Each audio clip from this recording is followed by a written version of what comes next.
General Yahya ने मार्च 1969 में सदर अयूब खान को इस्तीफा देने पर मजबूर किया और चीफ मार्शाला एडमिनिस्ट्रेटर बन गए। अब जनरल याह्या एक ही वक्त में पाकिस्तान के सदर, चीफ ऑफ आर्मी स्टाफ और चीफ मार्शाला एडमिनिस्ट्रेटर थे।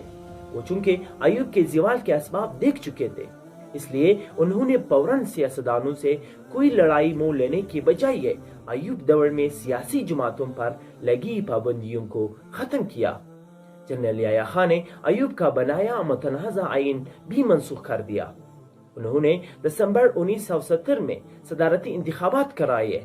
ये पाकिस्तान की तारीख के पहले आम इंतखाबात थे जिसमें एक आदमी एक वोट का असूल इस्तेमाल हुआ। उन्हें पाकिस्तान की तारीख के सबसे शफाफ इंतखाबात कहा जाता है, लेकिन इन शफाफ इंतखाबात का नतीजा खौफनाक बरामद हुआ। इंतखाबात में बंगाल के शेख मुजीबुर रहमान ने मशरकी पाकिस्तान में क्लीन स्वीप किया और 160 नशिस्तें जीत लिए, लेकिन इनकी जमात मगरबी पाकिस्तान में एक भी सीट हासिल न कर सकी।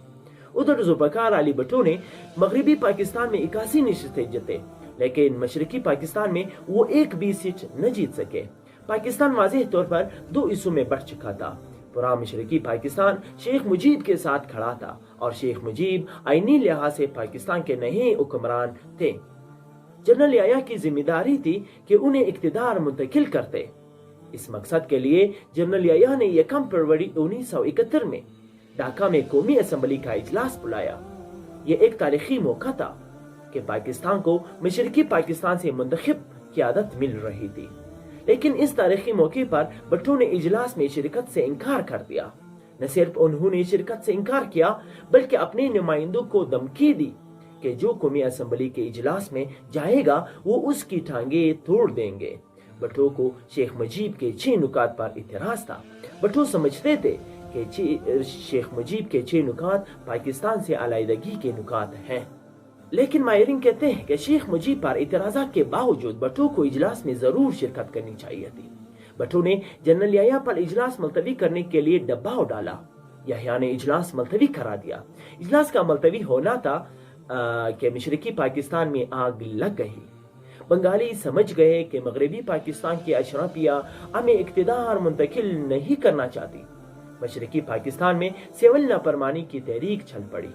भारत जो पहले से मौके की धाड़ में बैठा था, उसने बागी गिरोह मुक्ति बाहिनी के जरिए मसला बगावत शुरू करा दी।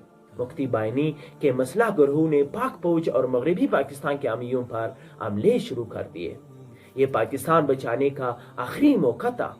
अगर उस वक्त भी एक इजलास बुलाकर इख्तिदार इंतखाबात जीतने वाले के सुपुर्द कर दिया जाता तो शायद पाकिस्तान की तारीख कुछ और होती, वो कि अब इतना सादा भी नहीं रहा था। लेकिन जनरल याह्या ने इख्तिदार मुंतकिल करने के बजाय ये आखिरी मौका भी गुनवा दिया और बगावत को चलने के लिए फौजी एक्शन शुरू कर दिया। ये तारीखी हकीकत है कि फौजी एक्शन को भुट्टो समेत तमाम बड़ी सियासी जमातों ने सपोर्ट किया। पाक फौज ने मुक्ति बाहिनी की बगावत को 9 माह में कुचल दिया, लेकिन इस फौजी एक्शन के नतीजे में नफरत की नदी का पानी सरों से बहुत ऊंचा हो चुका था। दूसरी तरफ मौके की धार में बैठे भारत ने अपनी साजिश को नाकाम होते देखा तो इंटरनेशनल बॉर्डर क्रॉस करते हुए मशरकी पाकिस्तान पर हमला कर दिया। पाक फौज चारों तरफ घेरे में आ गई। जोग्राफिया हमारे खिलाफ था। पाक फौज मरकज से 1000 मील दूर और चारों तरफ से दुश्मन फ्री सप्लाई लाइन के साथ घेरा डाल चुका था और मशरकी पाकिस्तान के सरजमीन बेगानी हो चुकी थी, शिकस्त दीवार पर लिखी थी। इसके बावजूद पाक फौज के जवान बहादुरी से लड़े। वतन की खातिर हजारों जवान कट मरे, लेकिन ये एक हारी हुई जंग थी जिसे तो दिया जा सकता था, जिता नहीं जा सकता था।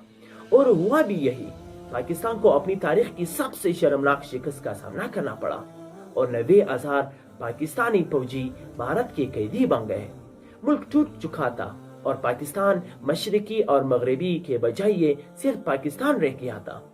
गोया के मुल्क तोड़ने का जिम्मेदार कोई एक फर्द नहीं हो सकता, उसके पीछे सैकड़ों अवामिल होते हैं।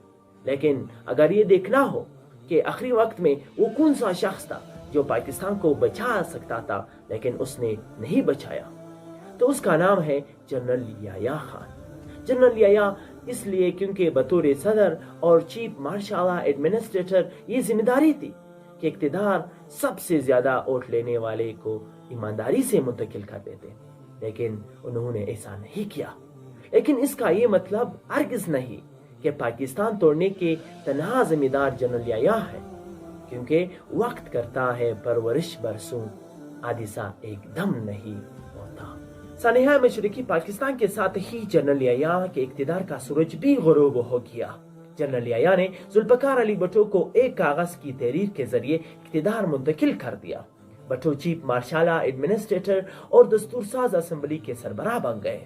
انہوں نے اقتدار سنبھالا اور جنرل یحییٰ کو نظر بند کر دیا۔ باقی زندگی میں جنرل یحییٰ زیادہ تر نظر بند ہی رہے۔ بھٹو کی پھانسی کے 1 سال بعد سقوط ڈھاکہ کا یہ اہم ترین کردار انتقال کر گیا۔ ادھر پاکستان سے الگ ہونے والے بنگلہ دیش میں ایک کے بعد ایک فوجی بغاوت جنم لیتی رہی، یہاں تک کہ علیحدگی کے صرف 4 سال بعد ڈھاکہ میں شیخ مجیب کو نوجوان فوجی افسروں نے گھر میں گھس کر قتل کر دیا۔ یوں صرف 10 سال کے اندر سقوط ڈھاکہ کے تینوں اہم کردار بھٹو، شیخ مجیب اور جنرل یحییٰ موت کی وادی میں جا سوئے۔ پاکستان میں اس سانحے کی وجوہات جاننے کے لیے ایک کمیشن بنایا گیا۔ اس کمیشن کے سربراہ بنگال سے تعلق رکھنے والے چیف جسٹس احمد الرحمان تھے۔ اس کمیشن نے سقوط ڈھاکہ پر ایک تفصیلی رپورٹ تیار کی۔ اس رپورٹ میں ذمہ داروں کا تعین بھی کیا گیا اور سقوط ڈھاکہ کے عوامل بھی لکھے گئے۔ رپورٹ بھٹو کے دور میں مکمل ہو گئی تھی، لیکن چند مصلحتوں کے پیش نظر انہوں نے اسے شائع نہیں کیا۔ وہ 2 دن اور آج کا دن یہ رپورٹ کبھی سامنے نہ آ سکی۔ اس کے کچھ اسے بھارت میں تو شائع ہوئے، لیکن پاکستان میں اسے کبھی پبلک نہیں کیا گیا۔